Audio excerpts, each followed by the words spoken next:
Bueno, vamos a hablar de un poco la prueba. No sé cómo abordarla, pero tal vez la voy a abordar primero explicándoles cómo se forma esta materia, cómo se formó esta materia en el sistema de Common Law y co- cómo se formó en el sistema de Common Law para que lo entendamos, cómo se capacitan los abogados americanos y después ver cómo, vamos a decir, cómo le están traspasando al Código Nacional y entender muchas cosas que de pronto están pasando. Para mí, realmente, no, si no hacemos referencia al common law, que son los que tienen experiencia en esto, no vamos a entender nunca la prueba y hay nuevos conceptos que se están formando a través se están uniendo yo lo que llamo los puntos y se está formando un derecho común, un segundo periodo de derecho común. Acuérdense que existe un derecho común en los siglos XI, arranca a partir de los siglos XI hasta el siglo XVII, en que vemos un derecho común. ¿A qué me refiero con esto?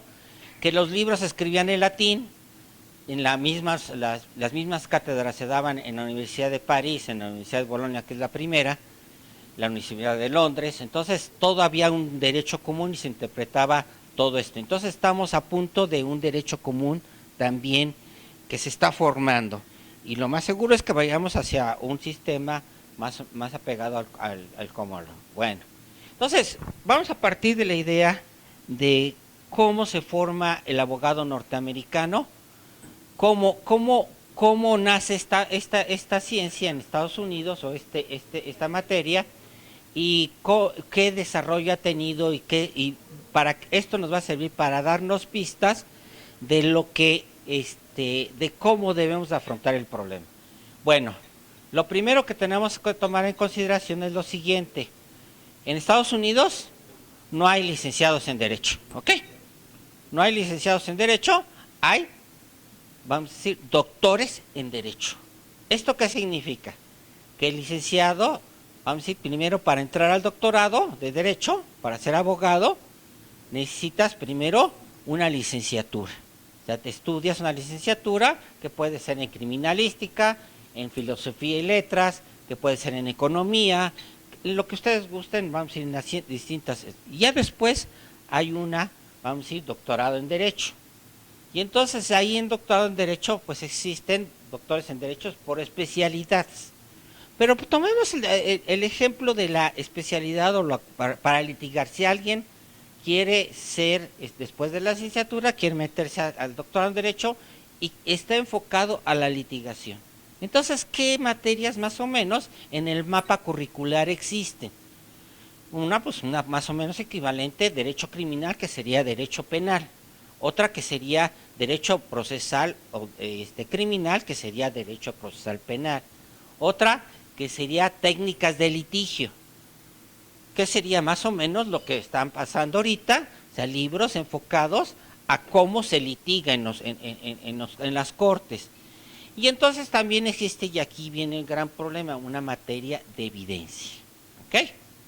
Entonces, esa materia de evidencia, para mi gusto, es presupuesto para entender las técnicas de litigio. ¿Por qué? Porque te dice cómo va a manejar esta evidencia, cómo se maneja dentro del litigio en la parte de los juzgados, ¿no? O sea, entonces es una materia de litigio, de evidencia que tiene su historia y que tiene sus características, adaptada principalmente ¿a qué?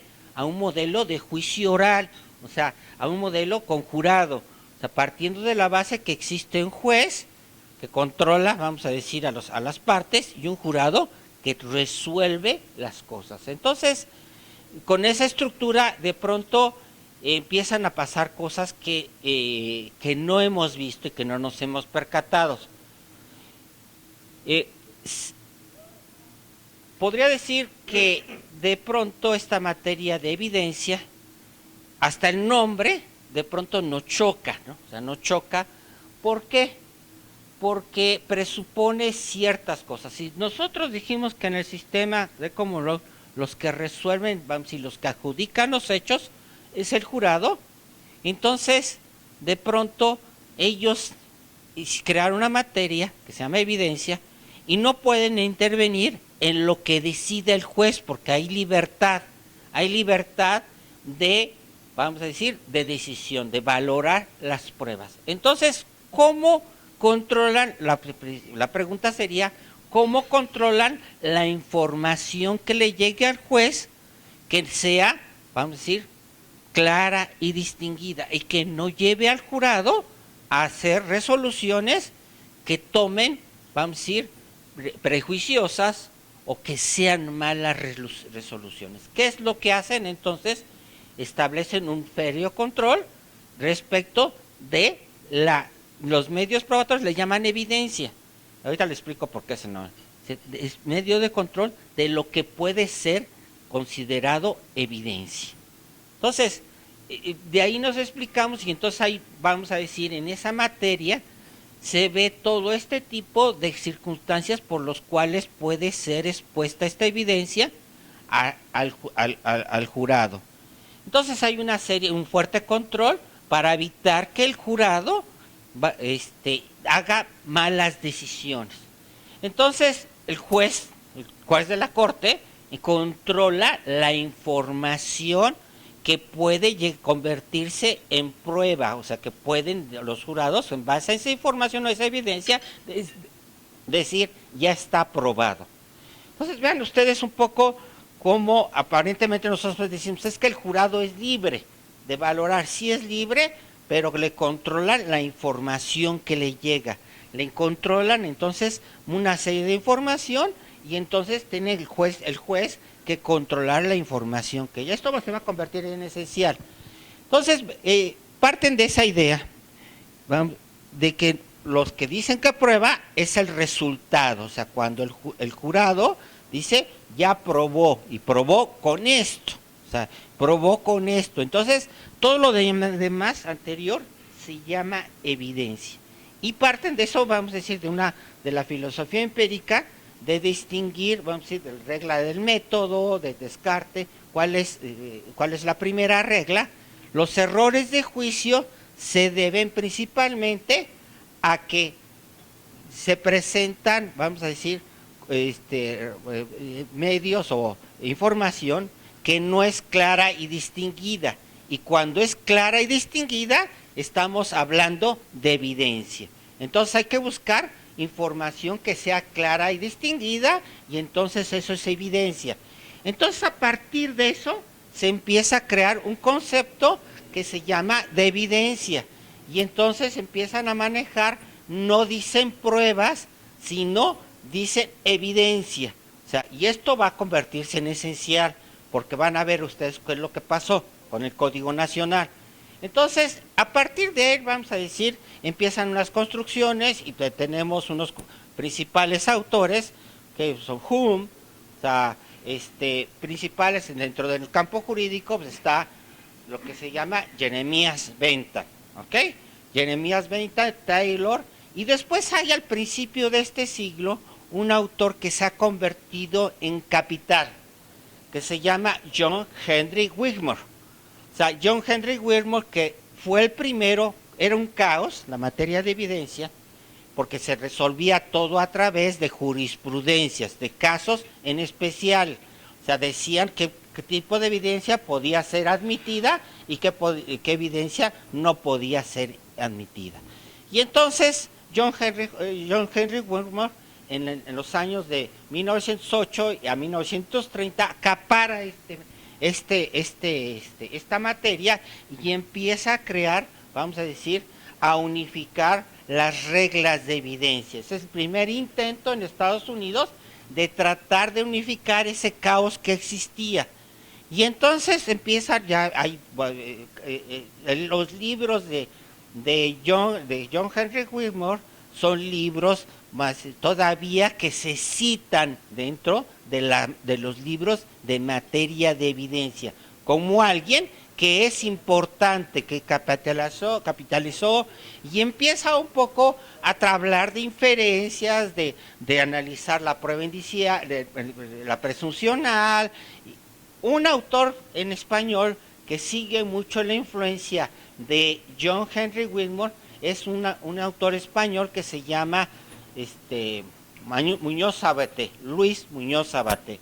O sea, Muñoz Sabaté se ha encargado un poco de recuperar todo eso para los efectos de entender el problema de las inferencias y de las pruebas, o sea, de las pruebas. Bueno, entonces, John Henry Whitmore empieza a promover, es decir, a tratar de unificar todo esto, lo que vamos a decir, el problema de las evidencias para los efectos del juzgado. Y entonces hay un movimiento de partir de John Henry Whitmore y que no da resultado. Después hay otro grupo que con ese mismo fin hace unas reglas en 1950 y tantos, y tampoco tiene resultado porque era un caos realmente. O sea, era qué prueba era admitida se resolvía a través de casos de jurisprudencia, como en el common law.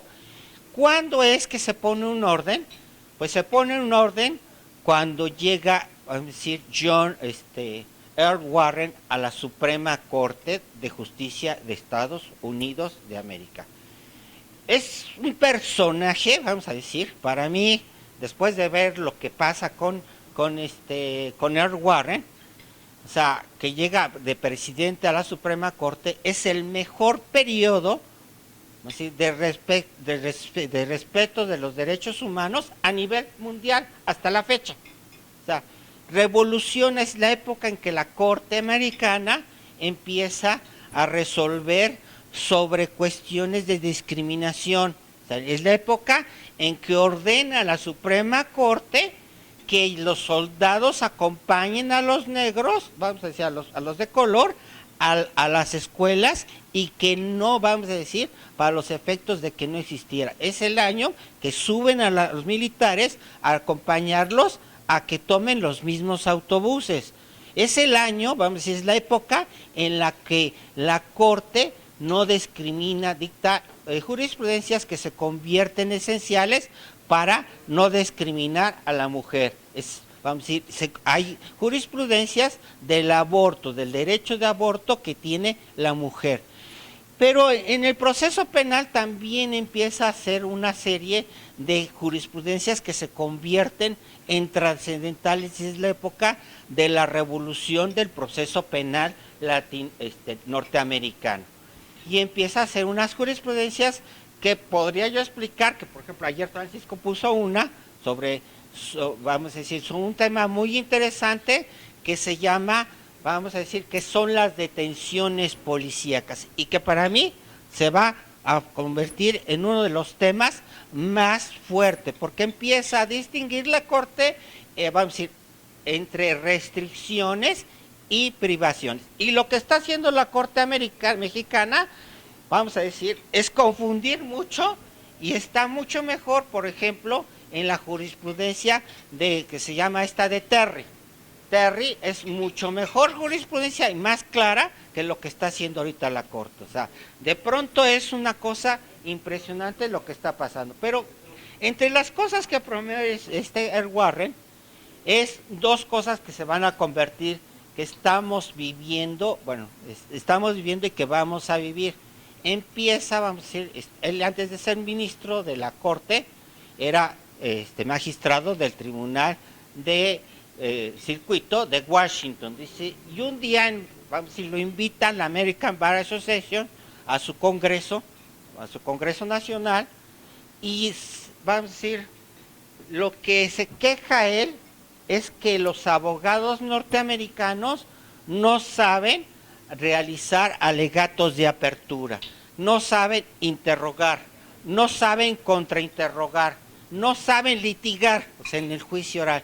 Y entonces, eso es un llamado de armas a todas las escuelas para empezar a poner énfasis en ese tipo de escuelas. Y es cuando se crean escuelas que enseñan, después de la licenciatura, a ser vamos a decir, a litigar, a comparecer en juicio. Ya, por ejemplo, muchos abogados mexicanos están yendo a una escuela que se llama Acceso Capacitación, no se han visto.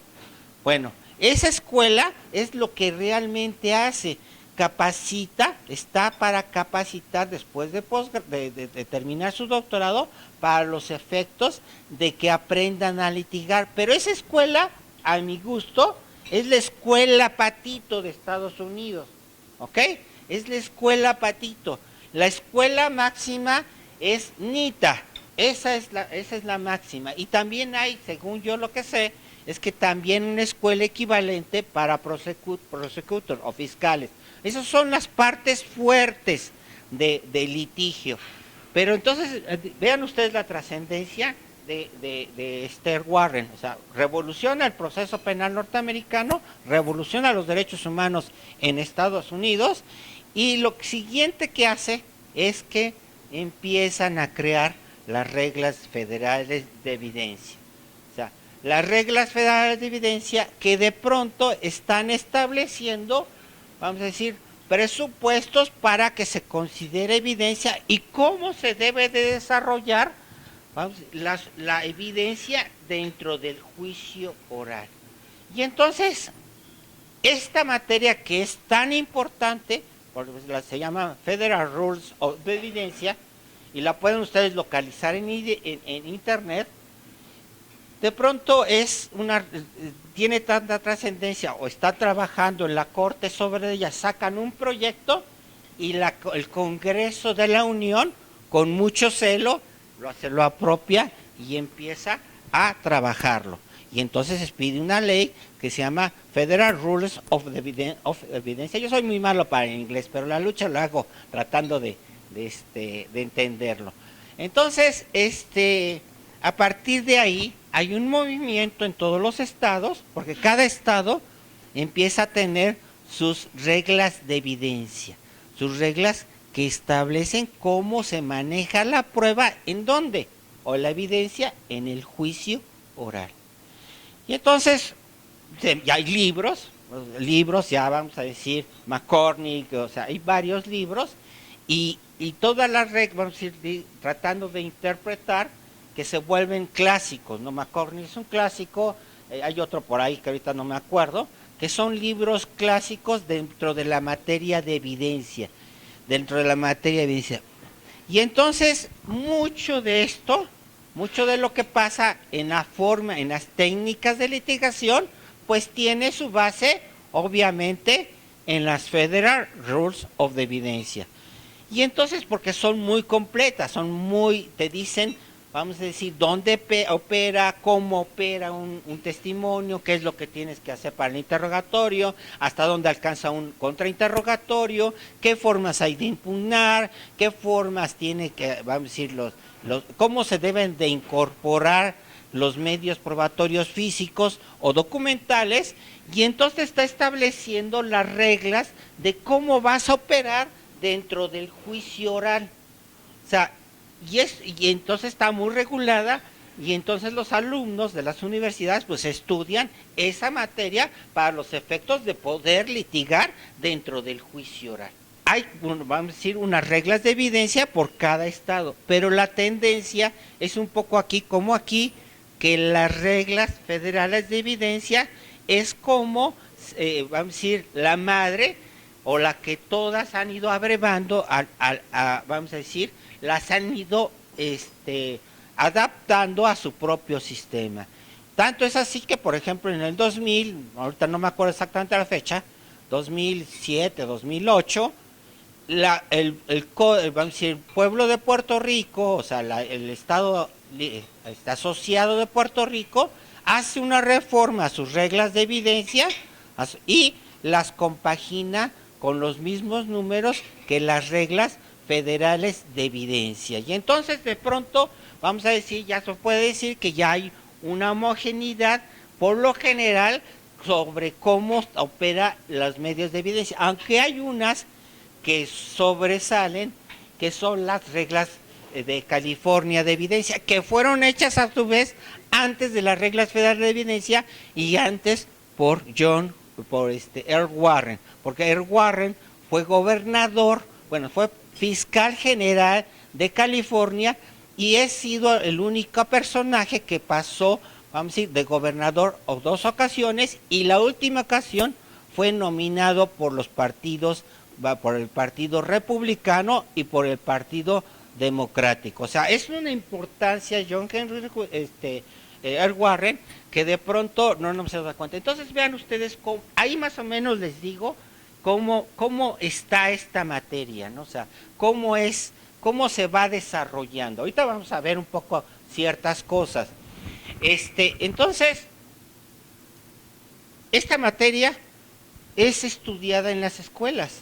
Es estudiada en las escuelas y para que tú puedas presentarte a una sala, a un juzgado, pues presupone que sabes materia, pero también presupone que has hecho estos cursos de técnicas de litigación y también otra cosa, presupone que pues, perteneces a una barra.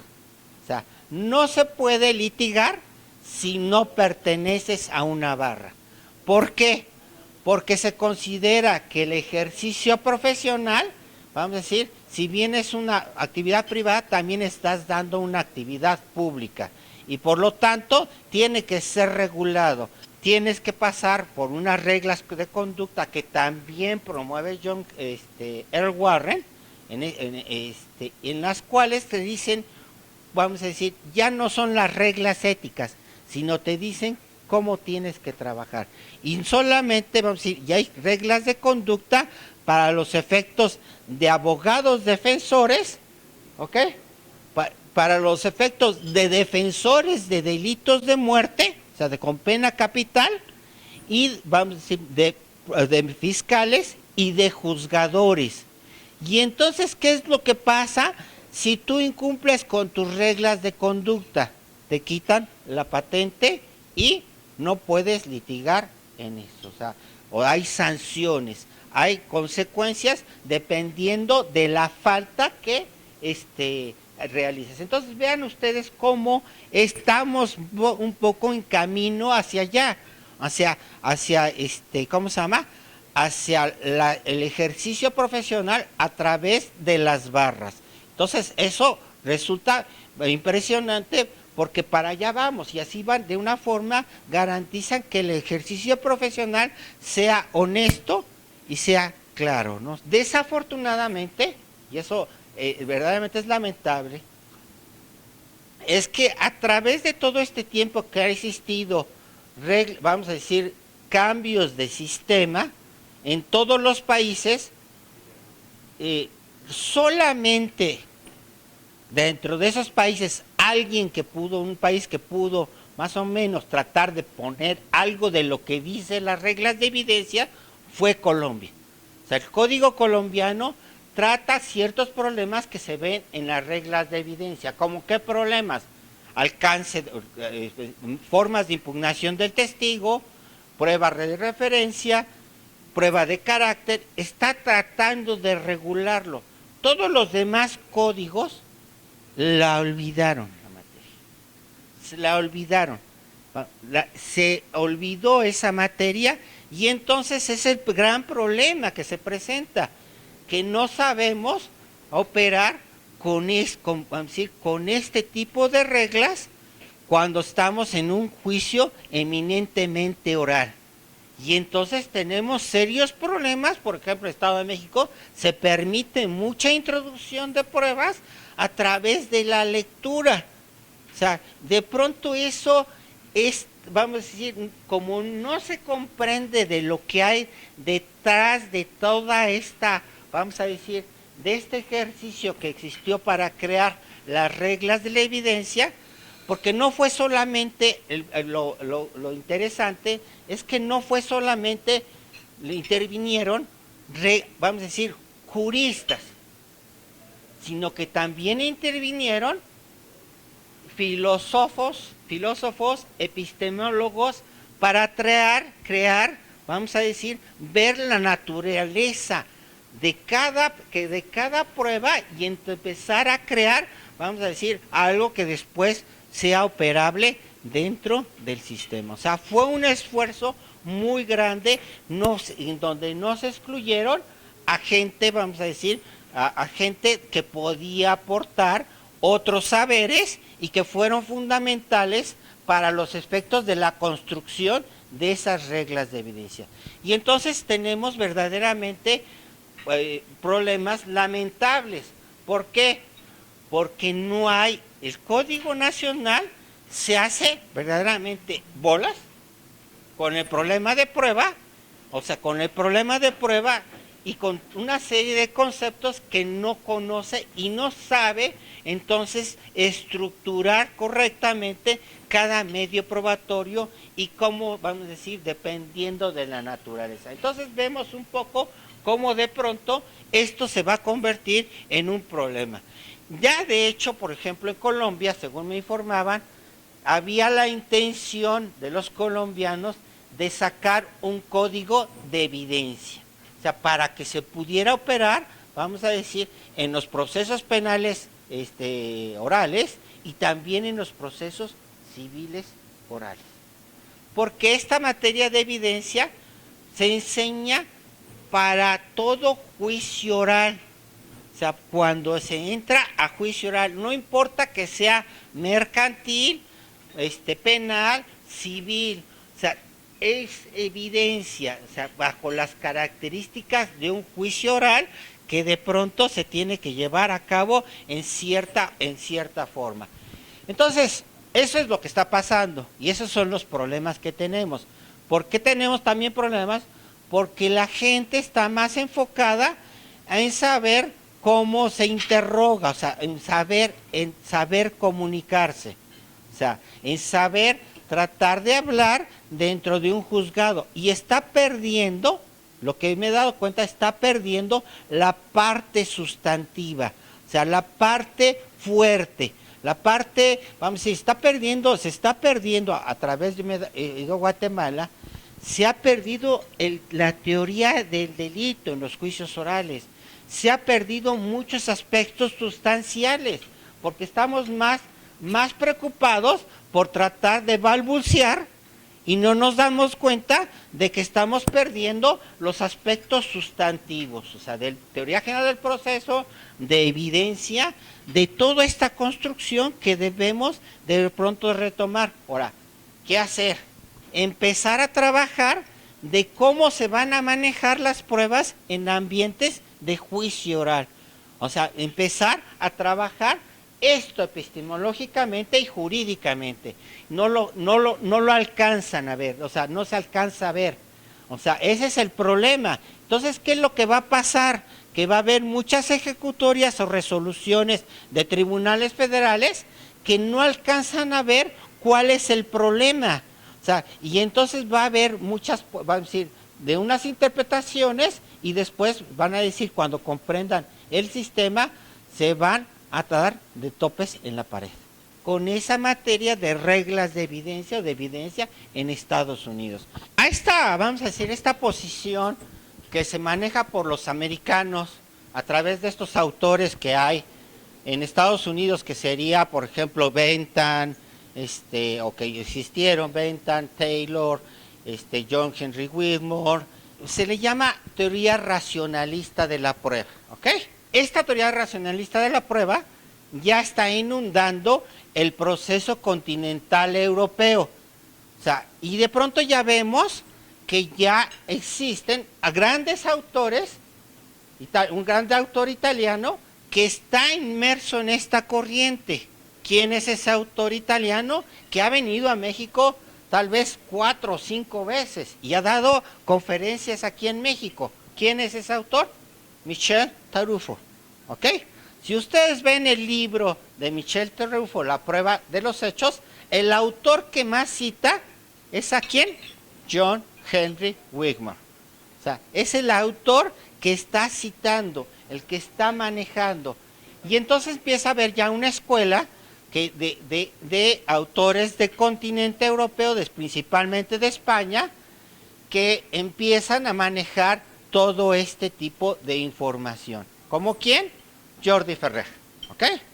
Jordi Ferrer es también un representante de esta escuela y todos estos vamos a decir, autores que están bajo esa escuela, están manejando este tipo de forma de ver, aunque tiene sus divergencias, tienen ahí, sobre todo por la forma de impugnación del testigo, pero están acercándose a ese tipo de forma de manejo, ¿ok? Entonces ya nos están uniendo los puntos y no se puede entender a Michel Tarufo sin que se sepa lo que dijeron, por ejemplo, Jeremías Bentham, por ejemplo, Taylor, o por ejemplo, Wigmore, ¿ok? Entonces, estamos ahí, el problema de evidencia se analiza desde un punto de vista no solamente jurídico, sino epistemológico, ¿ok? Epistemológico. Y entonces vemos un poco que esta es la tendencia, y es lo que trataron de alguna manera de hacer en el Código Nacional Procedimientos Penales. Hay un autor que de pronto es capital y que aconsejo mucho, que se llama Mirhan Damaska. O sea, todo lo que puedan leer de Mirhan Damaska viene siendo muy capital. Tiene 2 libros traducidos al español que se llama Las caras de la justicia y que explica mucho cómo se hace la justicia. Y también ahorita tiene un libro, no me acuerdo cómo se llama, La prueba a la deriva.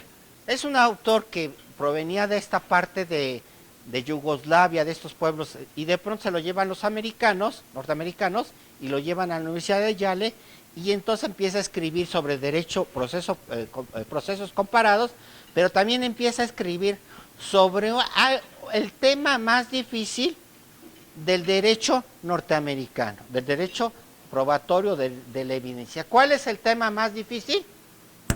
La prueba de referencia y las excepciones a la prueba de referencia. Aquí, ni idea. Así, ni idea de ese tema, así en México. Y entonces es un tema súper complicado. Hay un libro de una española de hace unos 20 años que de 500 hojas, ahorita no me acuerdo, se llama La prueba de referencia. De 500 hojas, 450 son hojas del sistema norteamericano. Y es muy buen libro, pero que todavía, para mí, me cuesta trabajo entender. O sea, es la verdad, porque no lo manejo muy bien. Pero vean ustedes, entonces, ¿cómo lo traspasamos? ¿Cómo traspasamos estos conceptos? Lo primero que tienen que tomar en consideración, que sí estamos ante vamos a decir, ante la tendencia de la prueba racional, ¿ok? O sea, de la prueba como razón. Hay partes que de pronto se pueden decir, pero de pronto también en este sistema lo que se está procurando es evitar, por regla general, lo que llamo yo, que llama Damaska más bien, ¿para qué me adorno, no? O sea, que llama Damaska la refrigeración de las pruebas. Y lo que requiere este sistema es pruebas frescas. ¿Dónde requiere esas pruebas frescas? ¿O dónde requiere eso? En el juicio oral. Y entonces se entiende un poco. Nosotros lo que hacíamos en el sistema tradicional era que, como ministerios públicos, lo que hacíamos era recopilar información. ¿Y qué hacíamos? La conservábamos en el expediente, ¿ok? En la especie que la poníamos en refrigeración. Y entonces, esa prueba que estaba refrigerada, la podíamos utilizar en todo el proceso. O sea, hablábamos siempre, para nosotros en ese momento, ya se convertía en prueba, ¿ok? Ya se convertía en prueba y la utilizábamos en toda, vamos a decir, en la investigación, en la preinstrucción, en la evaluación previa, en la preinstrucción, en la instrucción, en el juicio, en la apelación y así. Entonces, ¿qué era lo que hacíamos realmente? Refrigerábamos la prueba, la asegurábamos. Y entonces, de pronto, veíamos un poco que esto era lo que hacíamos, ¿ok? Era lo que hacíamos. Y ahora no podemos hacer eso. ¿Por qué? Porque hay un principio de inmediación, de publicidad y de contradicción, y donde realmente vamos a decir, se examinan las pruebas en el juicio oral. Entonces tenemos que tener otros nombres para eso, que lo que llamábamos pruebas en el sistema anterior. Y entonces la Constitución o el Código Nacional a eso le está llamando datos probatorios, ¿ok? O sea, en Estados Unidos se llama evidencia, acá se va a llamar datos probatorios. Entonces, vamos a decir, toda esa información que recopilamos, pues entonces le estamos, vamos a decir, no la podemos considerar prueba. ¿Por qué? O medio probatorio, porque no tiene que pasar por una serie de filtros para convertirse en prueba, ¿ok? Entonces, tienen que entender esto, porque esto va a ser capital. Entonces, ¿cómo opera esto? Yo digo que todo esto opera a base de razonamientos, a base de construcción racional.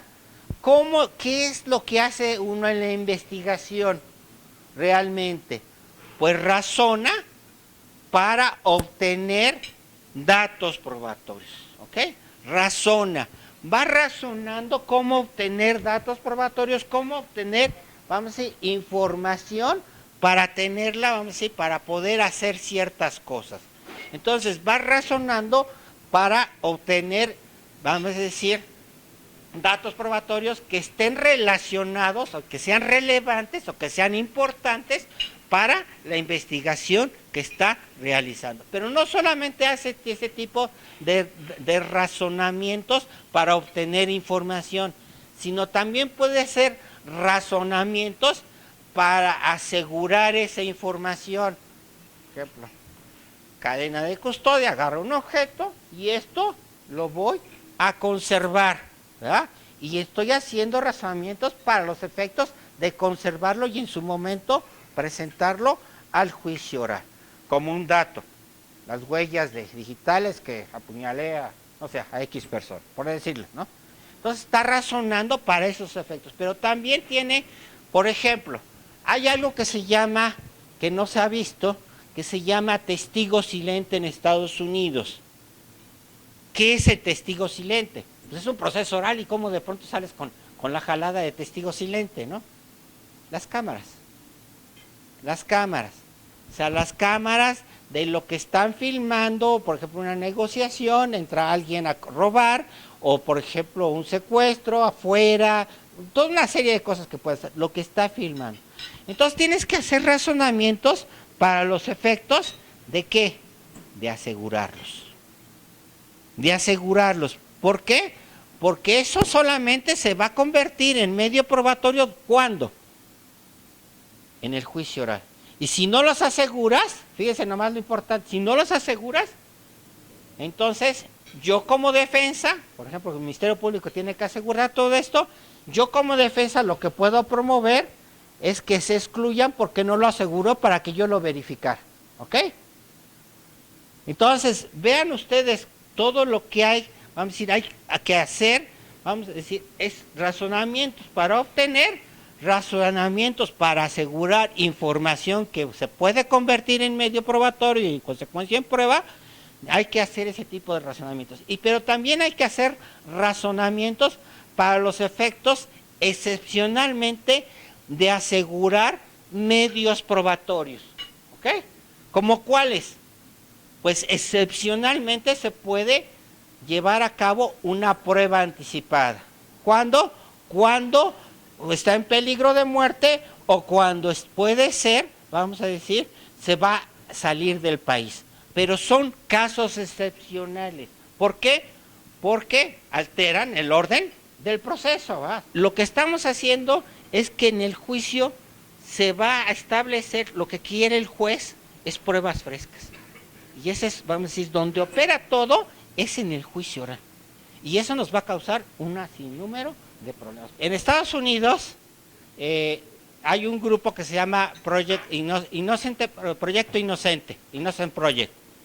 ¿Qué es lo que hace este grupo o esta organización no gubernamental? Lo que hace es que, vamos a decir, consigue casos en los cuales hay condenas, y condenas graves, de muerte a veces, y condenas de cadena perpetua, y analiza la evidencia física que existe. Y entonces, ¿qué es lo que hizo este grupo? Consiguió aproximadamente, no sé ahorita cuántas lleva, pero consiguió varias absoluciones. ¿Okay? Y entonces, después de que consiguieron el ADN no correspondía, entonces la siguiente pregunta, ¿por qué se condenó a estos individuos? O sea, y la pregunta fue, entonces, se empezó a estudiar qué fue lo que pasó. Y entonces ellos detectaron que había lo que se llamaba falsos positivos. ¿A qué se debían estos falsos positivos? Principalmente, pues, voy a hablar también de esto, de la percepción, por ejemplo, pero mucha parte también de que la policía le decía, lo obligaba a reconocer, bajo alguna forma.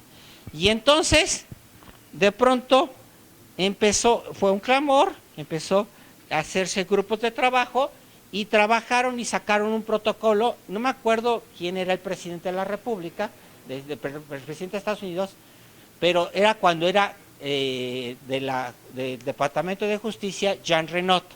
Y hay un protocolo por ahí que te está estableciendo cómo tienen que ser los reconocimientos, o sea, toda la cadena, desde el inicio de que hablas por teléfono, qué le tienen que preguntar y entonces qué datos tienen que dar.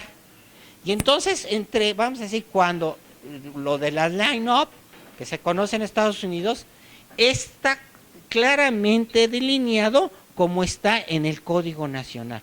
Entonces, tiene su chiste. Ahora, obviamente, si no lo reconoce, pues entonces tiene que pasar por los efectos del reconocimiento de persona, pero a lo mejor si se presenta ahí, pues entonces, y no lo reconoce, pues entonces realmente pues no llegó información y puede salir, ¿no? O sea, se tiene que decir, pero no bajo los criterios, vamos a decirlo, el que yo diga que no sea posible interrogar y contrainterrogar, como he dicho, no quiere decir que no se le pueda preguntar, ¿ok?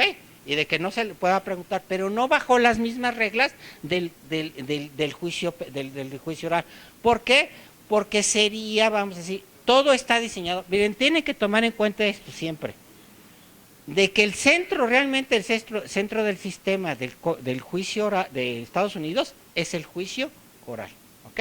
Y todo está diseñado para el juicio oral. Y antes se pueden hacer muchas cosas, pero no son para ellos tan trascendentales como el juicio oral. Ahora, otra cosa es que lleguen al juicio oral, porque muchas veces todos los asuntos se caen, vamos a decir, se van por otro lado, pero el centro del sistema es el juicio oral, ¿ok?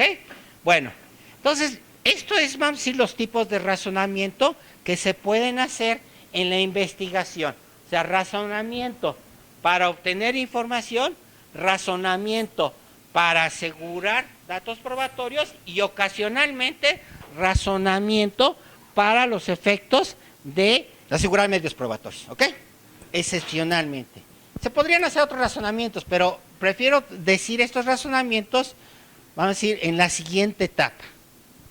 La siguiente etapa gira en lo siguiente, o sea, en razonamientos de los datos probatorios para convertirlos en medios probatorios. Esencialmente en la acusación, cuando presentas la acusación, tú como Ministerio Público, que lo que haces, dices, la declaración de Juanito Pérez, y entonces haces razonamientos para que se te admiten esas pruebas. ¿Qué tipo de razonamientos principales haces? Pues lo que se conoce en Estados Unidos y que aquí no se supo manejar, relevante, ¿ok? O que se puede manejar por nosotros como pertinente y como con valor o útil o con valor probatorio, ¿ok? El 346 de pronto es lo que está tratando de decir, pero mal dicho. O sea, realmente lo que haces tú como Ministerio Público en tu escrito de acusación, tienes que decir para qué quieres la prueba, cómo se relaciona con los hechos controvertidos. Y entonces, ese es el primer criterio. En Estados Unidos se maneja como primer criterio, como primera condición para que se admita una prueba, la relevancia. Vamos a decir, que sea importante. Pero el criterio de relevancia implica dos criterios. la materialidad, que sería como la relación de esa prueba con los hechos controvertidos o con los hechos que se van a adjudicar, y la, vamos a decir, el valor probatorio. O sea, que esa prueba tiene que hacer más o menos probable el hecho controvertido. Y entonces tenemos propiamente, lo vamos a decir, con eso integrado, el primer criterio para admitir la prueba, ¿ok? Y entonces lo que tiene que hacer el Ministerio Público es, vamos a decir por qué se le tiene que admitir, porque está relacionada con la controversia, y ahorita no está pidiendo por qué va a ser más o menos probable. Eso ya está, vamos a decir, de pronto son demasiados conceptos para ellos, ¿no? Entonces, vean ustedes un poco cómo va a funcionar todo esto. Nosotros lo vamos a manejar principalmente por pertinencia y por utilidad. O sea, dice la Constitución, perdón, el Código 346, que sea, en su primer párrafo, que sea pertinente, o más bien, dice, que esté relacionada directamente o indirectamente con los hechos. Ahora, esa palabra tiene que ser, vamos a decir, cómo se relaciona directa o indirectamente. Pues alguien vio, ¿ok? Prueba directa, pero también puede existir prueba circunstancial, ¿ok? Por ejemplo, aquí ocurre, no sé, en el baño ocurre un homicidio, por ejemplo, y vemos correr a una persona, pero no lo hemos visto, pero vemos correr a esa persona con un cuchillo y vamos y encontramos a un muerto. Eso es prueba circunstancial. Entonces, eso también está relacionado indirectamente con los hechos. Pero hay otras cosas que también pueden estar relacionadas con los hechos, que son importantes que se conozcan. Y eso va a ser capital de cómo vamos a construir nosotros la prueba posteriormente. Credibilidad. ¿Ok? Eso también no se define, porque no hay, vamos a decir, el problema del Código Nacional es que no tenían ni idea de esto. O sea, no tenían de estas construcciones que hay epistemológicas y jurídicas sobre esto. Entonces, porque en el código, en las reglas de evidencia, se dice, bueno, tiene que ser relevante, hay un criterio de materialidad, y ese criterio de materialidad habla de que estén relacionados con los hechos controvertidos, y habla también de que ahí entraría la credibilidad de los medios probatorios. Entonces, eso te sirve más para los efectos de luchar, vamos a decir, y decir que te lo admitan, porque entonces tienes que hacer como Ministerio Público, vamos a decir, establecer por qué se te debe de admitir, por qué es pertinente, por qué es relevante, en Estados Unidos sería porque es material y que tiene valor probatorio. Entonces tienes que lucharlo, y aquí hay un error muchas veces de pronto en los escritos de acusación, porque dicen en términos generales, o sea, porque va a declarar en relación a los hechos. Eso no te sirve como juzgador para los efectos de saber si la vas a acreditar o vas a decir, a recibirla, a admitirla, porque ese es el primer criterio, es el criterio, vamos a decir, fuerte, y nadie lo está diciendo, nadie lo está estableciendo, y van a meter en problemas cuando haya alguien que les diga, yo como contraparte, lo que voy a hacer, ¿sabes qué? Ni madres. O sea, te voy a explicar qué es esto, y te voy a decir esto y esto es, y no te debes de admitir. Entonces tienen que ser muy claros el Ministerio Público, y también va a ser la defensa, se va a presentar el problema. Entonces allá se dice lo siguiente, este es el primer criterio, vamos a decir, a ponerlo en Estados Unidos, relevancia, que se compone de materialidad y de valor probatorio. Aquí vamos a utilizarlo con el 346, el primer párrafo, relación directa o indirecta y utilidad de la prueba, ¿no? O sea, valor probatorio. O sea, te tiene que servir para algo, yo lo que digo, ¿no? Entonces, ese es el primer criterio. O sea, solamente se admite prueba que será pertinente y útil. O en Estados Unidos solamente se admite prueba que será relevante, ¿ok? Con los dos criterios. Y entonces, vamos a decir, si no tiene estas características, se debe no admitir, ¿ok? Ese es el criterio, no se debe admitir. No pasa a otra parte, si no, vamos a decir, si no se dice por qué es pertinente, por qué es útil, o por qué, vamos a decir, relevante en Estados Unidos. Ahí no pasa, ahí no sales. Es condición, la condición sine qua non para admitir una prueba es que sea relevante o que sea pertinente o útil en nuestro sistema. Pero hay ocasiones, y aquí viene lo interesante, hay ocasiones que esa prueba relevante, pertinente, todo que ya acreditaste, puede ser excluida. Y eso es viene toda una teoría de por qué puede ser excluida. Entonces, ¿cómo puede ser excluida una prueba? Por criterios que se llaman intrínsecos al proceso penal y extrínsecos al proceso penal. Y ya dices, ¿qué carajo es esto? Viene toda una explicación, vamos a decir, pero con esto que yo digo, van a entender ustedes más precisamente el 346. 346. Se considera que una prueba, fíjense, una prueba que debiendo ser admitida por ser relevante en Estados Unidos, pertinente y útil en México, va a ser excluida. Y hay razones intrínsecas al proceso penal y razones al proceso, ajenas al proceso penal. Voy a pasar un poco a las primeras, a las intrínsecas. ¿Cuál es el objetivo del proceso penal? Pues ahí lo dice el artículo 20, apartado A, fracción primera. ¿Cuál es el objetivo? Dice, el objetivo del proceso penal es el esclarecimiento de los hechos, ¿sí?, que el inocente sea absuelto, que el culpable no quede impune y que se reparen los daños. ¿Ok? ¿Qué hay detrás de esas palabras realmente? Que busca la verdad. ¿Ok? Es un criterio epistemológico. Vamos a decir, busca la verdad. ¿Cómo esclareces los hechos? Sabiendo la verdad. ¿Cómo absuelves al inocente? Sabiendo la verdad. Vamos a decir, allí entra un poquito otra cosa.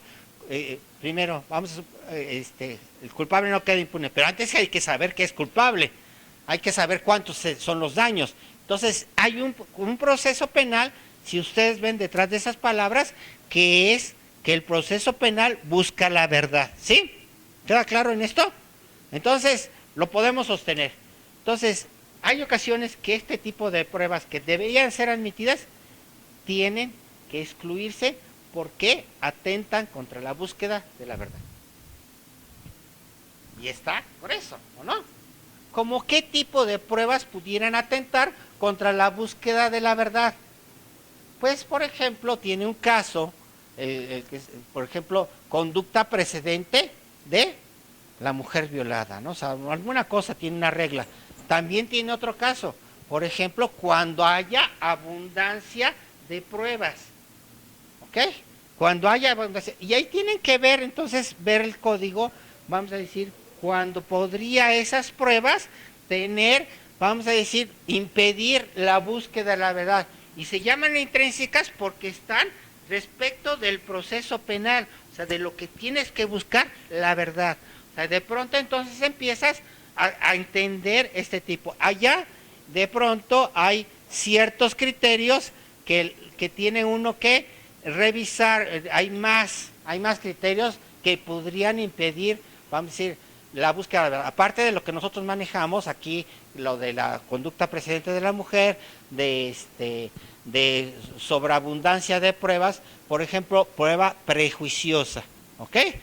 Que podría ser, por ejemplo, infundir en el jurado un cierto ánimo para los efectos de condenar sin bases objetivas, o sea, sin bases imparciales, o sea, se dice influye el ánimo. Entonces hay que interpretarlo, este código, en base a esos criterios, en base a ese tipo de circunstancias.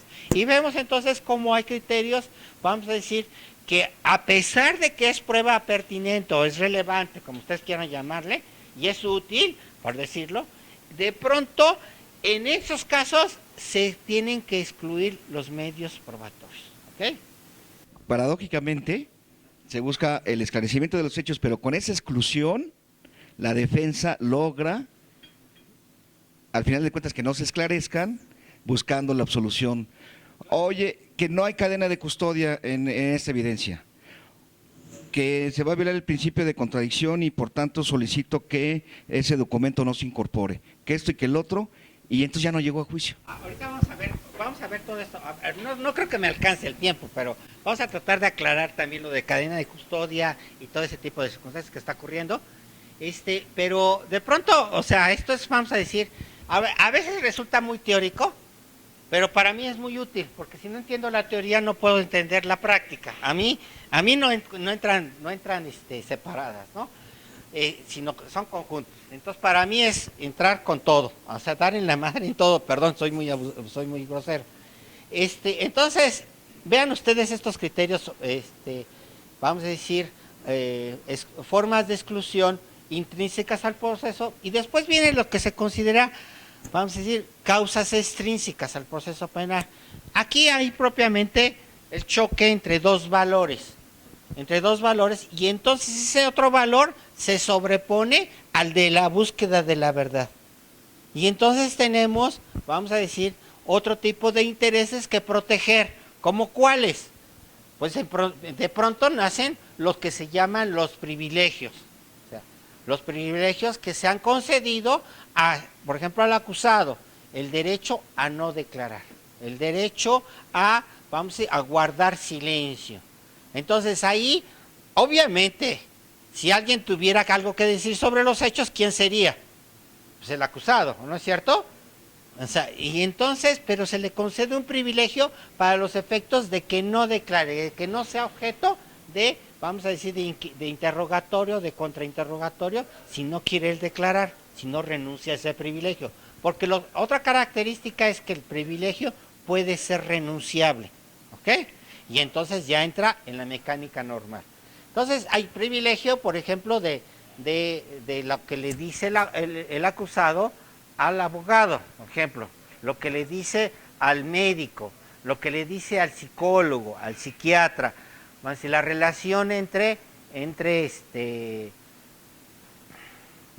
parientes, ¿no? Por ejemplo, entre esposo, esposa. Aquí lo hemos extendido mucho, en Estados Unidos es muy limitada. Hay muchos, vamos a decir, los secretos de Estado, secretos comerciales. O sea, hay privilegios en los cuales, vamos a decir, se impide, vamos a decir, se sobreponen esos intereses superiores al interés que tiene en el proceso de buscar la verdad. Y entonces vemos un poco que a pesar de que sí se consideraría que sería importante esa prueba, o ese medio probatorio, de pronto, dato probatorio para nosotros, de pronto no es posible recurrir a ellos. Hay otro interés que sobrepone al interés de búsqueda de la verdad. ¿Cuál es el otro interés? Que sobrepone, avasalla a esa búsqueda de la verdad. Derechos humanos. O sea, derechos humanos, artículo primero de la Constitución.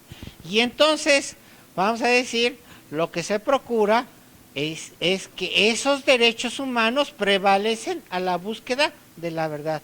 Y entonces, por razones extrínsecas al proceso penal, o sea, la búsqueda de la verdad, se sobreponen y por eso tienen que ser excluidos. Y es bien bonito, a mí me gusta mucho lo que dijo la Corte Americana para sobreponer esos derechos humanos a la búsqueda de la verdad. Y son 3 clases de argumentos y de los cuales solo hemos tomado un tercero. Hay que hacer una serie de razonamientos en la etapa intermedia. ¿A dónde van enfocados estos razonamientos? Principalmente el razonamiento que tienes que hacer ofreciendo pruebas es a que te la admitan, o sea, que sea pertinente, relevante. ¿Y qué es lo que va a hacer tu contraparte? Seguramente, como primera, es darte en la torre, ¿no es cierto? O sea, así debe ser, y esa es su obligación. Como abogado, vamos a decir, el que le ofrecen, su contrario le está ofreciendo pruebas, lo que debes de tratar es que no ingresen esas pruebas, o sea, esos medios probatorios. Resulta lógico, ¿no? O sea, que no ingresen, revisar todo este tipo de circunstancias, o sea, tratar de hacerlo que no ingresen, porque entre medios, todas las pruebas que ingresan, todas las pruebas que yo voy a meter en un juicio, vamos a decir, van a tratar a perjudicar a mi contraparte, ¿ok? A perjudicar. Ahora, otro criterio de exclusión en Estados Unidos para exclusión por razones intrínsecas es que no sean perjudiciales indebidamente. O sea, porque ellos presuponen que toda la prueba que metes tiene que ser perjudicial hacia tu otra parte, pero lo que se impide es el perjuicio indebido, ¿no? O sea, y ya se analiza qué criterios son para el perjuicio indebido.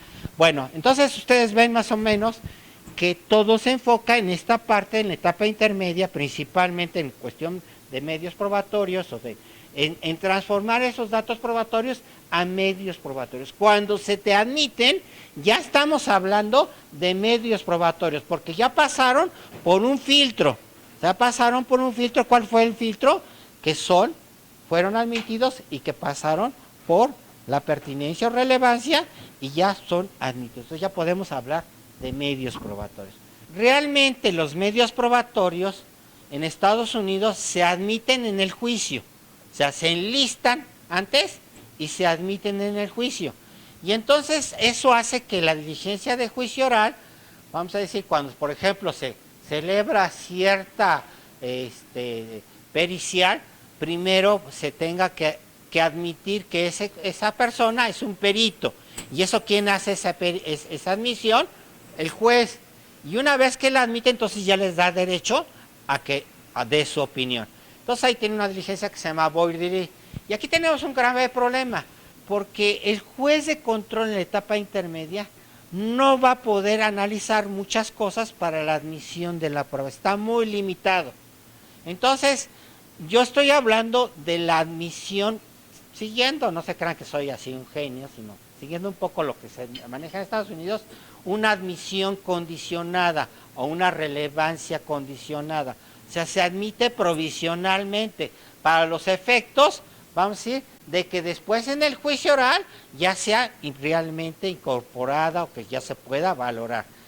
Y entonces tenemos, sobre todo, ¿por qué me da esa idea? Más principalmente, por la prueba pericial y por la prueba documental. Porque en la prueba documental no solamente debe de ser admitida, sino también incorporada. Entonces, pues de pronto hay una confusión de términos precisamente por la estructura, por el choque que está habiendo entre los dos sistemas, ¿no? O sea, admisión, vamos a decir, en la etapa, en el juicio norteamericano, y la admisión e incorporación en el juicio latinoamericano. Entonces hay una cosa que de pronto se está apareciendo en este tipo de circunstancias. Bueno, la tercera etapa, ya propiamente existen otro tipo de razonamientos. Yo estoy diciendo un poco que los razonamientos que tiene que hacer uno es saber cómo hace algo creíble el testimonio de Claudia, por ejemplo. ¿Por qué el testimonio de Claudia? Esencialmente, si yo lo ofrezco, ¿por qué es creíble? ¿Ok? Pero también tengo que hacer creíble, vamos a decir, por ejemplo, este documento. ¿Ok? ¿Cómo lo hago creíble y cómo lo vinculo o cómo lo introduzco al juicio? Pero también tengo que hacer creíble esta evidencia física. ¿Cómo la introduzco? ¿Cómo demuestro que está relacionada? ¿Y cómo es creíble esa evidencia para los efectos de valoración del juez? Y así me puedo, un perito, por ejemplo, que fuera Santiago perito en ¿qué te gusta? En química nuclear o en física nuclear, fregonas, como lo es. De pronto, ¿cómo hago creíble a Santiago para el juez? Porque me interesa que él sea creíble. Yo lo que busco dentro del juicio oral, ¿qué es lo que busco? Principalmente que sea creíble. ¿Okay?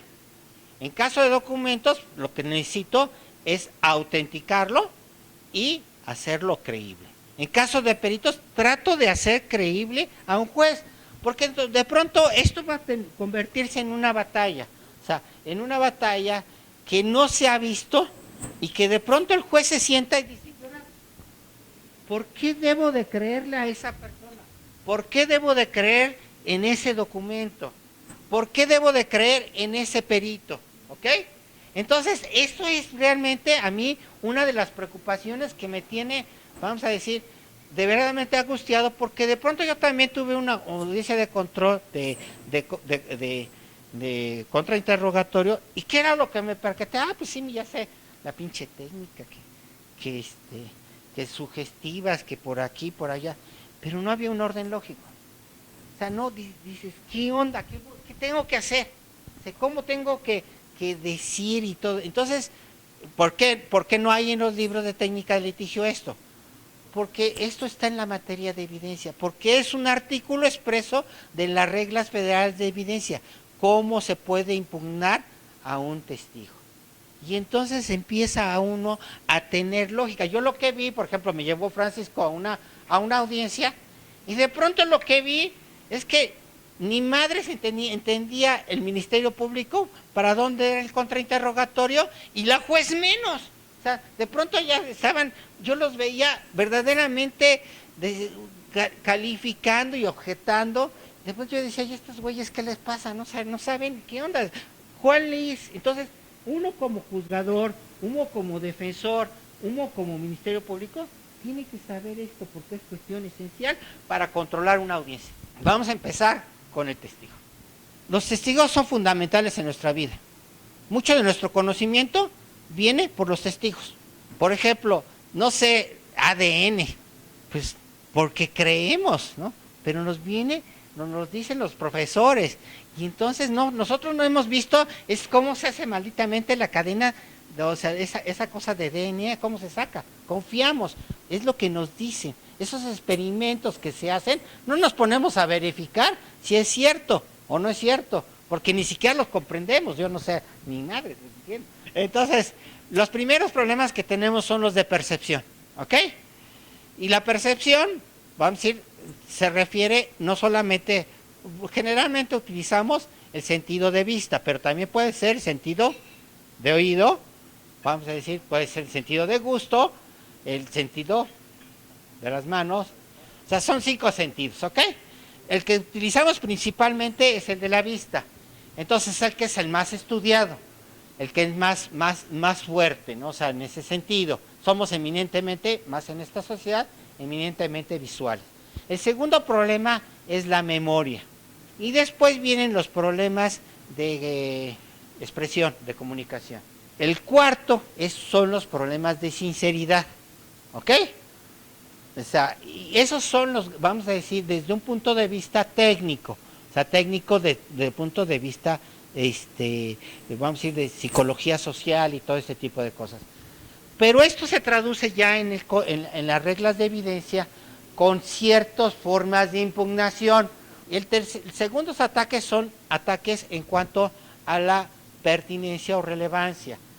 Y aquí vienen los ataques favoritos, o sea, los de consistencia de declaraciones, que en técnicas de litigio se conocen como superación de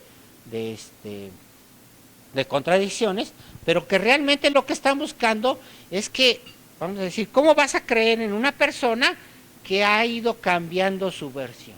¿Ok? Ha ido cambiando su versión, y de pronto, pues no puedes creer a una persona que ha sido consistente en todas sus entrevistas o en todas sus declaraciones.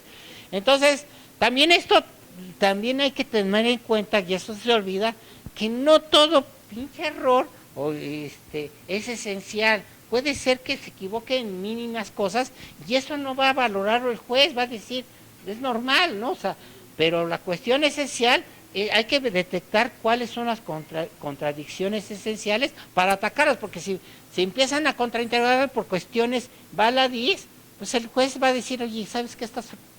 No. Tiene que ser cuestiones esenciales en los que haya cambios de inconsistencias de declaraciones. Hay que entenderlo, porque yo he visto que hacen, vamos a decir, contrainterrogatorios, preguntas baladís, o sea, cuestiones que no van a trascender realmente en lo esencial. Y eso hay que tener mucho cuidado. El segundo ataque es bien importante, que para mí también va a ser trascendente, es la parcialidad, o sea, la vinculación del sujeto testigo con alguna de las partes, ¿ok? Por lo general, estos son procesos siempre, a nadie le gusta, así, generalmente, testificar. Eso lo tenemos todos muy claro. Entonces, hay que investigar las causas por las que va ese sujeto. Y esta es una labor, vamos a decir, todo acto en el juicio, yo digo, sostengo, más que nada porque lo que sostengo, no por la lectura de los libros mexicanos, sino por los libros americanos. O sea, los libros americanos te estructuran su enseñanza primero diciendo cómo se prepara, cómo se planea, cómo se prepara y cómo se ejecuta. Y entonces todo esto se tiene que planear y preparar, y ya después ejecutar. No lo vas a ejecutar, no lo vas a hacer en un solo acto. No en el juicio oral vas a hacer, planear, preparar y ejecutar. Eso es un absurdo. O sea, no puedes hacerlo. Y eso también era mi angustia, porque de pronto yo dije, ¿y ahora qué fregados hago con este testigo? O sea, de pronto hay que hacer, mucho trabajo que hacer anteriormente. ¿Ok? Entonces ese es el segundo ataque, que es el preferido, de la parcialidad del testigo. Y nosotros lo vemos que, por ejemplo, en las entrevistas hay esa pinche mala costumbre de copiar y pegar. ¿Ok? O sea, y que de pronto son declaraciones a veces muy de cajón de la policía, que no son, vamos a decir, que se consideran declaraciones estereotipadas, y hay que atacarlas por esa forma que se realizan, por esa forma que es común y que es increíble. Entonces atacan ese tipo de cosas. Eso vamos a decir en cuanto a pertenencia. Y lo último que quiero manifestarles es lo que se conoce como impugnaciones por omisión. O sea, ¿por qué? Porque en su declaración o su entrevista omite algo que era relevante, y de pronto, maravillosamente, aparece en su declaración de juicio. Algo que era importante, que debió de decirlo y no lo dice. Y es una variación. Todas estas vienen siendo variaciones, algunas de los 4 ataques principales, pero entonces van viendo cómo se van estructurando. O sea, cómo de pronto, vamos a decir, esto va haciendo que el juez pueda o no creer en un testigo. O sea, juramento, percepción, memoria, comunicación, consistencia, conducta, parcialidad, conducta precedente, sentencia, posibilidad de que se cometa, que la conducta descrita sea real, y la de omisión. Y entonces aquí nos falta mucho todavía saber cómo podemos en estos ataques utilizar evidencia externa, porque si permiten mucho los ataques, podría ser que se extienda mucho el juicio, pero presupone cosas que nosotros no estamos adaptados. En contrainterrogatorio, al hacer un contrainterrogatorio, no se vale ir de pesca. O sea, tienes que tener una buena base, y el juez te puede pedir y decir, si tú contrainterrogas, la otra parte se opone, el juez te puede llamar al estrado, ¿cuál es su base? Y tienes que tener una base, no te puedes ir de pesca. O sea, esto va limitando ciertas cosas. Son cosas en cuanto al alcance. En el Código Nacional, ni siquiera yo lo he visto en diligencias reales, que el alcance del contrainterrogatorio. Pero vean ustedes que ni siquiera lo han pensado. O sea, ni siquiera está establecido en el código. ¿Por qué? Y hay 2 reglas. El alcance, la regla inglesa y la regla americana. Y va teniendo ciertos efectos, vamos a decir, en la forma de estructurar el juicio. Muchas gracias, Roberto. Bueno, pues es un tema muy abundante, francamente, el tema de la prueba. No hemos acabado todavía. Estamos, Roberto, te agradezco. Aprovecho para reiterar mi agradecimiento al licenciado Maestro Santiago Ávila, juez penal del Distrito Federal, José Antonio Acevedo Castro, juez de distrito en materia oral, Maestro Saucedo, de la Barra Mexicana de Abogados, varios compañeros que no tengo el gusto de conocer y que son bienvenidos. Como les reitero, la intención y la idea es conocer este nuevo sistema de justicia. Su servidor Francisco Acevedo, soy el que llevo el tema de la administración de la página. Hay muchos conocidos que siempre nos hacen el favor de su presencia, confían en estas reuniones, conferencias que, créanme, sinceramente no son con fines de lucro, de verdad se los digo. Ustedes pueden ver otras publicaciones de ciertos personajes que se hace una pregunta y lo que hacen inmediatamente es publicar su curso, es publicar su libro. No tenemos libro, hacemos estas conferencias que se graban, tiene todo esto un costo, sin embargo lo absorbemos en ocasiones a modo de que se cumpla el objetivo. Estamos dándoles ahorita con sus usos SBS algunos libros, estamos dándoles videos del Distrito Federal relativos ya a audiencias conforme al Código Nacional de Procedimientos Penales. En lo que toca a su servidor, el maestro Saucedo, también somos litigantes principalmente en el Estado de México, principalmente porque lo hacemos en toda la República. Su servidor en tiempos de estudiante, un poco antes, estuvo en tribunales colegiados, saliendo ya después litigamos. En 2009 empieza en el Estado de México el sistema acusatorio con el código respectivo, entonces tenemos ya camino andado, pero hay mucha diferencia con el Código Nacional de Procedimientos Penales. Hay artículos que no se contienen, no se contemplan ciertas características que va a cambiar y va a variar la circunstancia en ciertas facultades, por ejemplo, del famoso artículo 64 del Estado, que les permite acordar lo que sea, como sea, cuando sea, y para lo no escrito, el Código Nacional no lo contempla. Hay diversas cuestiones que, bueno, no es la idea de la conferencia el día de hoy.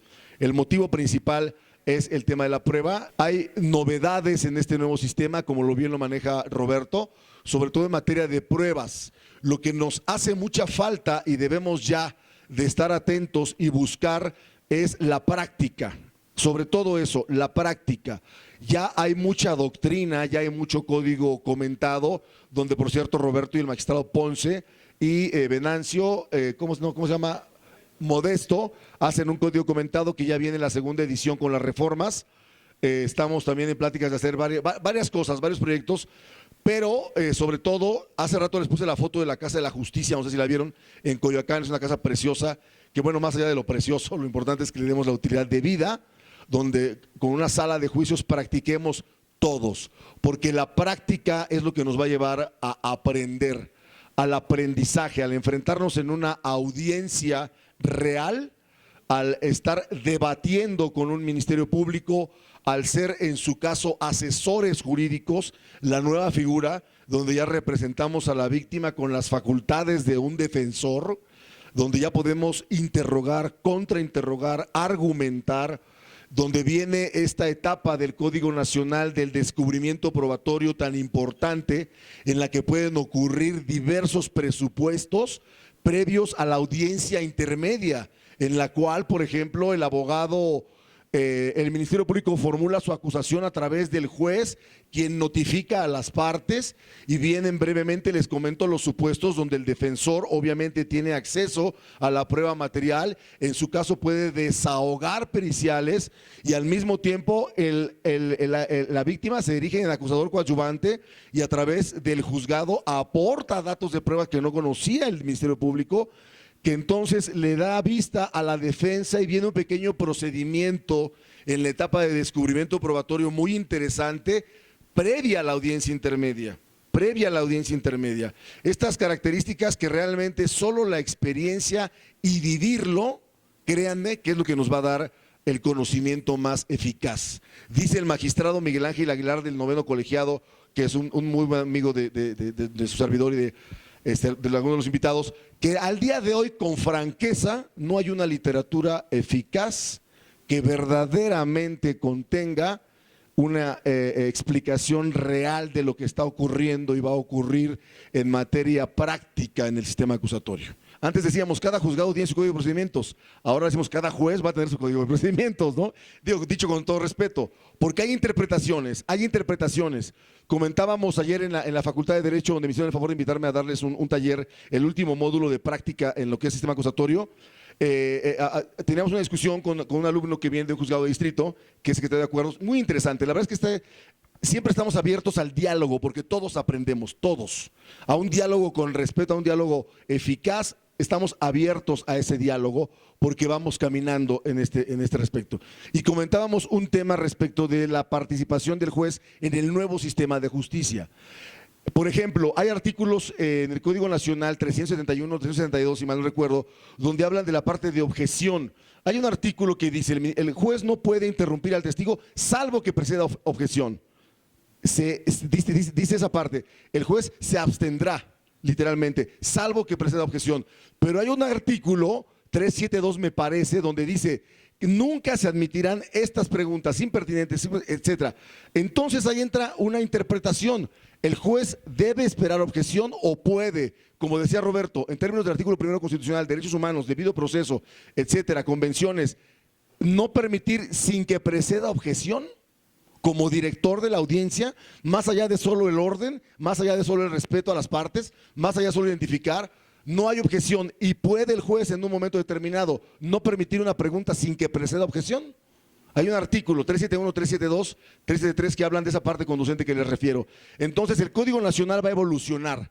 Va a evolucionar. Hace rato comentábamos un tema importante, el tipo, decía Roberto, es que la teoría del delito no debe apartarse del nuevo sistema de justicia penal y efectivamente no se aparta. El Código Penal se divide en parte general y parte especial. La parte general no es otra cosa que la teoría del delito.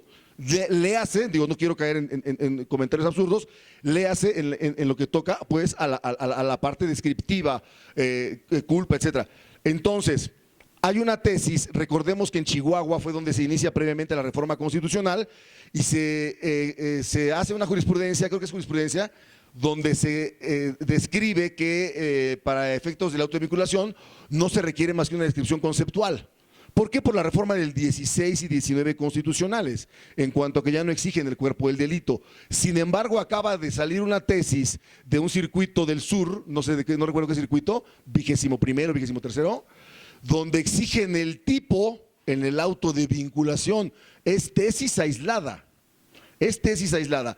La jurisprudencia que exige la descripción conceptual es una jurisprudencia de Chihuahua. Pero viene esta tesis aislada que exige, bueno, espérame, no va a ser tan fácil. ¿Recuerdan que hablábamos que en un inicio, con el nuevo sistema de justicia, el estándar probatorio se había reducido para un auto de vinculación? Sí recuerdan que se comentó mucho, se reduce el estándar probatorio para un auto de vinculación y se incrementa para una sentencia condenatoria. En su caso, más allá de toda duda razonable, debe de acreditarse por parte del órgano acusador. Entonces, tenemos que ver, lo que les quiero mostrar con estos conceptos, con estas tesis, es que al final de cuentas, quien nos va a marcar la pauta es la Suprema Corte de Justicia, nos guste o no. Más allá de 10,000 doctrinarios, la Corte va a decir esto es así, te guste o no. Y al rato van a dejar de tener validez ciertas jurisprudencias y va a haber otra nueva. Y al rato va a tener vigencia una y viene otra. Entonces, esto va caminando. Va caminando, la propia Suprema Corte de Justicia, primera, segunda sala, los tribunales colegiados, los plenos de circuito, van a ir evolucionando. Comentábamos hace un momento con, bueno, José Antonio es mi hermano, que es juez de distrito ahorita, pero bueno, él trabajaba en colegiados, y me comentaba, es que hoy como nunca la Corte ha aceptado revisiones, como nunca en las épocas de la Corte. Era un problema o un conflicto, si no atacabas, sabemos todos, cuestiones constitucionales, etcétera, complicado. Ahora ya con que se vean violaciones flagrantes a derechos humanos en un tema, puede la Corte ejercer o una facultad de atracción o puede aceptar una revisión. Y ahora, como nunca en la historia de la Corte, se han visto resoluciones en revisión ante la Corte que ordenan a colegiados no valorar pruebas nulas e ilícitas, aún en sistema tradicional, aún en sistema mixto, no solamente sistema acusatorio. Entonces, esto va evolucionando, Valen la pena estas reuniones, por supuesto, comentar, dialogar nuestras experiencias en juicio. Cada juez es distinto, cada juez resuelve e interpreta de distinta manera. Habrá jueces que van a apegarse y van a decir, yo con fundamento del primero constitucional, etcétera, adelante, ¿no? Hago y ciertas u otras cosas. Pero vamos evolucionando en esto. Y Roberto, bueno, pues te agradezco mucho. Sí. En relación a la tesis que mencionas, además de todo, dice la tesis, elementos del delito. Los elementos del delito son conducta, tipicidad, antijuricidad y culpabilidad. Y la Corte se está refiriendo a los elementos del tipo penal. O sea que hasta en el título de la tesis, o sea, no estoy criticando el contenido de la tesis, el título tiene mal el Poder Judicial de la Federación. No son los elementos del delito. son elementos del tipo penal. Sin embargo, hay una tesis, es tesis todavía ya de la 10ª época de la Suprema Corte respecto a esta interpretación del 20 constitucional, no es propiamente en materia de proceso oral, en el que cuando se refiere el 19 o el 16 constitucional respecto a hecho ilícito, la anterior concepción como cuerpo del delito o elementos típicos, y como dice el maestro, los elementos del delito, bueno, en su concepto conducta típica, antijurídica y culpable, o heptatónica, incluso hasta la punibilidad, dependiendo de la corriente que sigas, pero sí la Corte ya está de alguna forma determinando y diciéndonos a los jueces, oye, sí tienes que hacer un análisis jurídico a partir de los elementos del delito. O bien, confundiendo a lo mejor la terminología del colegiado, dice los elementos típicos, sí los tienes que hacer, porque es lo que constituye la figura descriptiva de la norma. Yo difiero en lo comentado por los maestros. No se puede confundir el tipo con el cuerpo del delito. El cuerpo del delito requiere de una comprobación y esa comprobación tiene que hacerse mediante las reglas del Código de Procedimientos Penales. Solo de esa forma se va a acreditar la existencia de un delito. Por esa situación no se puede, desde mi punto de vista, confundir el tipo penal con el cuerpo del delito, porque sus elementos son distintos. Además, la forma de acreditarse es distinta, ¿sí? Yo tuve la oportunidad en mi tesis doctoral de analizar el tipo penal y el cuerpo del delito, hacer una comparación de acuerdo a las dos teorías, causalismo y finalismo, y estoy en desacuerdo. Sí, disculpen si no estoy de acuerdo con la mayoría, pero creo que son dos cosas distintas. Sí, gracias. Ok.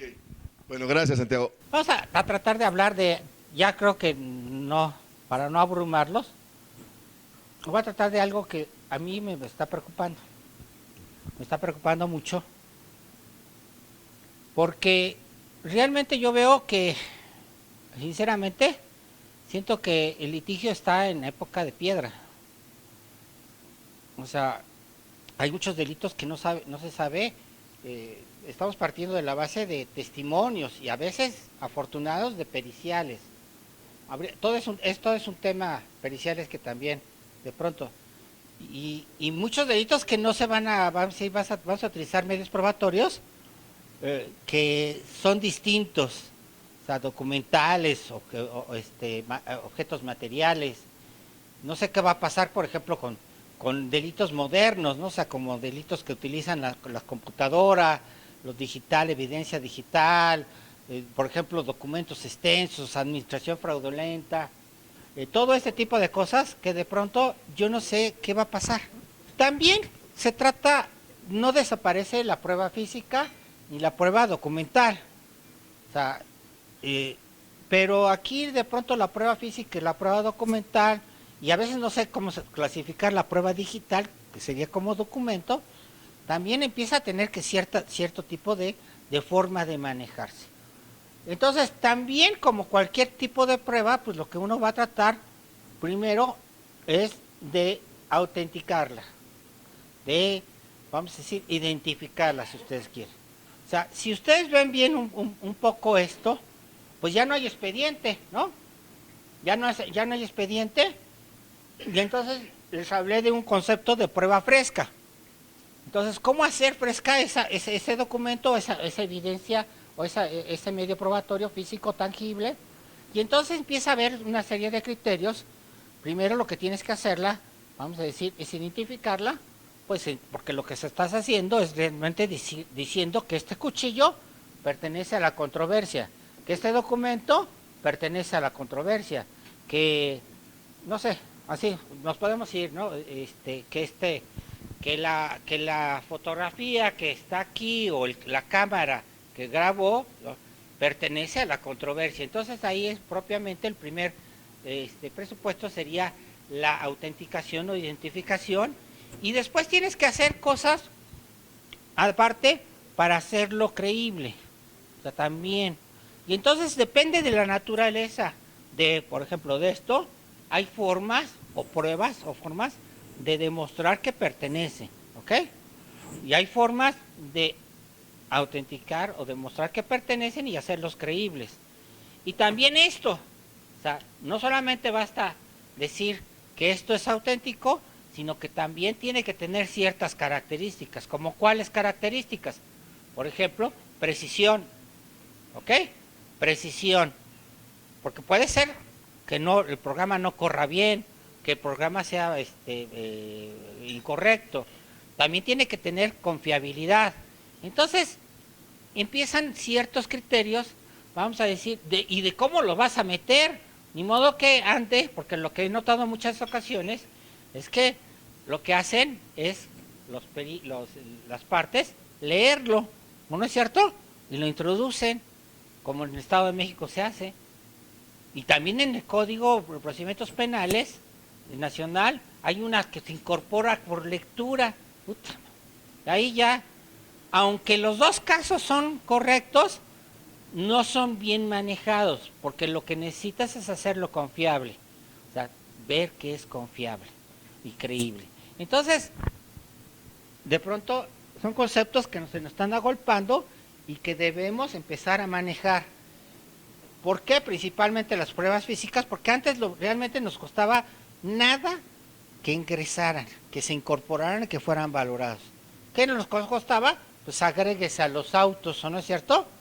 Agregas a los autos y entonces se conservaban, como yo les digo, se conservaban esas pruebas y se iban pasando todo el camino. Pero ahora el expediente se queda, la carpeta de investigación se queda con el Ministerio Público y la carpeta administrativa no tiene eso, ¿verdad? Y el juicio oral, pues sí, lo tendrá ya cuando sea correctamente incorporado. Entonces, tenemos una serie de problemas que debemos de resolver para decir que ese documento, primero, es algo que está relacionado, autenticarlo, identificarlo. Y entonces, vamos a decir, viene una serie de reglas, vamos a decir, a las cuales no estamos acostumbrados, que no sabemos manejar, porque tenemos mucha evidencia que puede ser, por ejemplo, física, tangible, documental, y por lo menos tenemos evidencia que puede ser, pues no sé, puntos y ceros, pulsaciones electrónicas, que sería, por ejemplo, la evidencia electrónica. Y esto verdaderamente, si uno ve, yo le he preguntado en muchas ocasiones si hay fraudes en el nuevo sistema. Yo no he visto ninguna audiencia de fraude, despojos. ¿Y qué va a pasar con delito de lavado de dinero, delitos de impuestos? ¿Qué va a pasar con toda esa cantidad de delitos que pueden existir y que nadie dice ni madres? Sí. Todos le están sacando la vuelta. Pues son los que van a dejar, yo creo que más dinero, ¿no? En última instancia. ¿O a poco se van a acabar los fraudes? ¿Se acabaron los fraudes cuando entró el sistema? No, lo que están diciendo es que ahora sí, antes todo que ingresara y decían es dolo penal y ahora están utilizando el dolo civil, ¿no? O sea, no, eso es dolo civil y váyanse, ¿no? Porque no sé cómo manejarlo, ¿no? O sea, quítenmoslo de encima. O sea, va a ser de querella, bueno. Entonces, imagínate propiamente, si es de querella, puede ser acción penal por particulares, entonces imagínate qué buen negocio, ¿no? Saberlo manejar, saberlo manejar y decir administración fraudulenta, son varios movimientos, ¿no? Son varios movimientos, ¿cómo pues dices?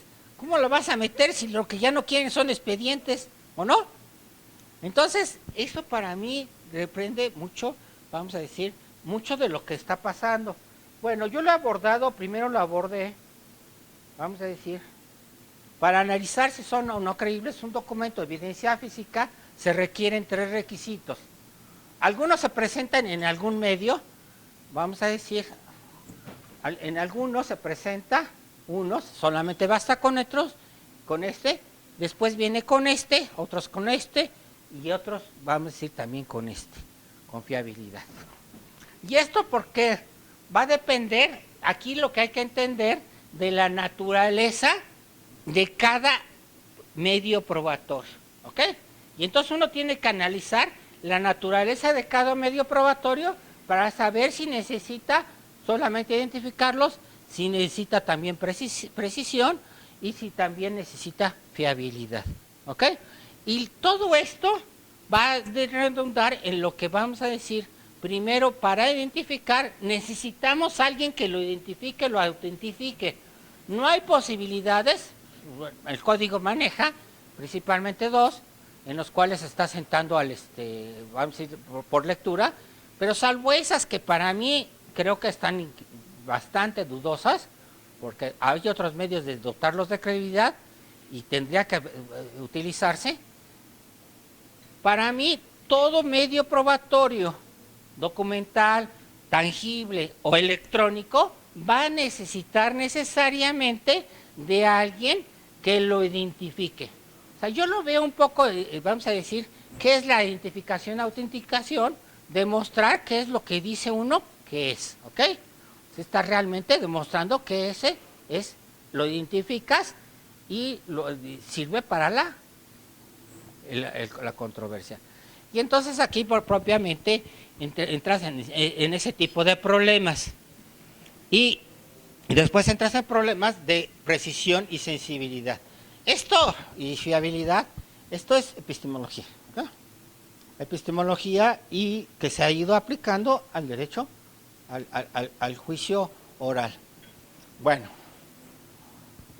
entonces, muchas veces yo lo que he pensado, que ¿por qué necesitas autenticidad, identificación, acreditación? O sea, ¿por qué necesitas identificarlo ante una, ante la corte, ante el juzgado?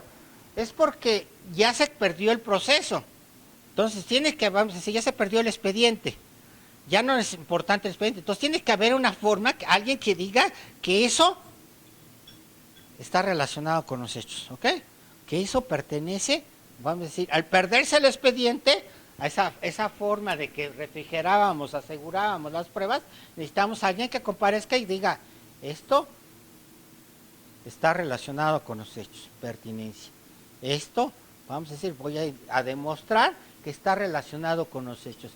Y entonces vienen a hacer, vamos a decir, es una obligación del que lo ofrece hacer este tipo de manifestación. Entonces, ¿cómo lo podrías incorporar?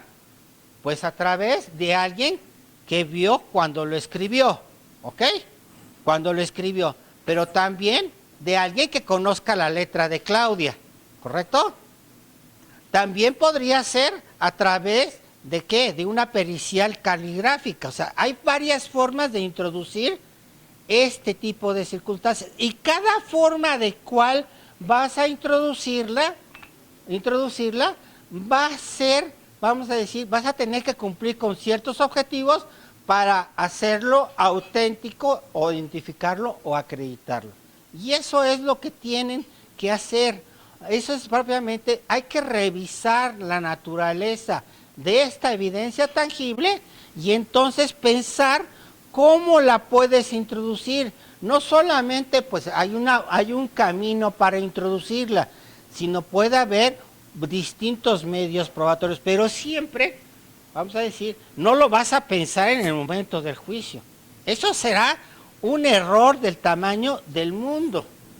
Eso va a ser un error también. Lo tienes que pensar casi desde el primer momento que el Ministerio Público, vamos a decir, lo obtiene, y tiene que estar pensando, oye, ¿cómo demoniamente en su momento lo voy a transformar en medio probatorio? ¿O cómo lo voy? Porque si lo piensas en el momento del juicio, ¿sabes qué? Adiós. Ya no lo sabes. Y tienes que, yo digo que tienes que tener plan A y plan B. Porque puede ser que te falle uno. Y entonces tienes que buscar otra forma de introducirlo, porque si te metes, vamos a decir, te falla, que por los testigos fallan, los testigos fallecen, los testigos alguna cosa, entonces puede suceder, entonces tienes que buscar siempre una forma alternativa de introducirlo. Si le entiende uno que detrás de todo esto, vamos a decir, primero la primera característica que tienes que decir es que algunos que tienes que autentificarlo, identificarlo, acreditarlo, y que puedes utilizar no solamente prueba directa, sino prueba indirecta o circunstancial, entonces, pues mucho se salva, se entiende, pero precisión y después qué es lo que hay detrás y sensibilidad, qué es lo que hay detrás y ver si ese instrumento, esa evidencia necesita, vamos a decir, una corroboración de que es precisa y sensible, entonces vas a tener que hacer preguntas en ese aspecto. Y después